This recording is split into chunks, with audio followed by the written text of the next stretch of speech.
নমস্কার বন্ধুরা, তোমরা তো অনেক টাকা খরচা করো সাজের জন্য। সামনে অনেক বিয়ে বাড়ি কেটেও গেল, তাই তো বললে? ওরা অনেক টাকা খরচা করে, সেই খরচাটা আমরা বাঁচিয়ে দেবো, ঠিক আছে? আমরা দেখাবো আজকে বিনা খরচায় কি করে কানের গলার সেট তৈরি করা যায়, ঠিক আছে? আমি একে সাজিয়ে দেখাবো কি সুন্দর কানের গলার সেট আমরা পরতাম এক সময় বিনা পয়সায়। তো চলো দেখাই। তোমার খুব পছন্দ হয়েছে? সাজটা খুবই পছন্দ। হ্যাঁ, তাহলে এবার বিয়ে করতে যাবে? ঠিক আছে, চলো।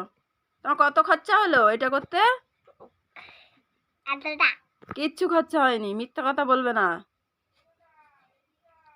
শুধু একটা ফুল চুরি করে নিয়ে এসছি, ওটাই খরচা, তাই তো?